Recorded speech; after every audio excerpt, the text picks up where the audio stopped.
So your dad was a snowmobile racer, finished in the top 10, met your mom at a race.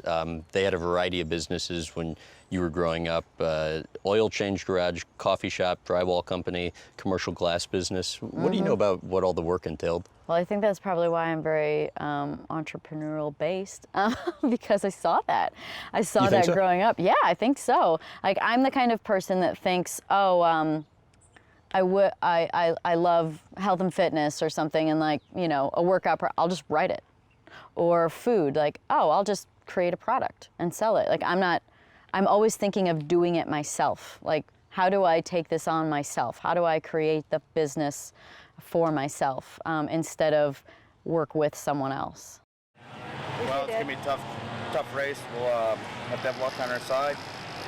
We'll give it our best shot.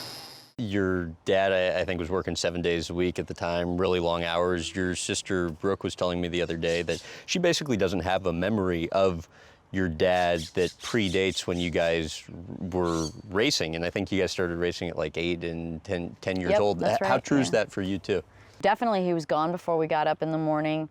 He had a long drive to work where he worked for a while when we were really, really young.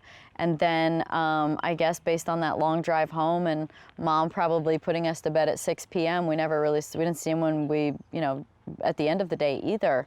And then with, working on the weekends and like we just didn't really see him. So racing became a way of spending time together as a family on the weekends.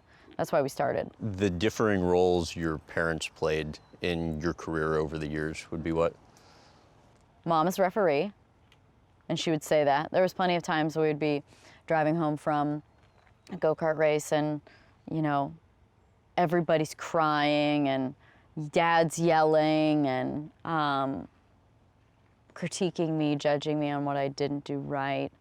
And mom would try and chime in, and I remember her like crying, being like, I'm sick of being the referee. Brooke was always the positive one.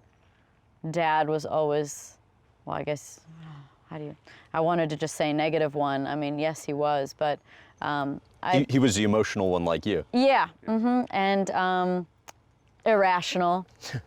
The best way I can describe him is that he, and I did describe him this way a long, long time ago, is that he never told me I had to do anything. It wasn't like he told me I had to be a race car driver. Come on, keep pushing. He would ask me on a regular basis if I wanted to keep going.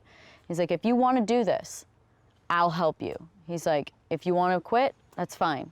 And they never let me quit in the middle. It would be like at the end of the season I could have.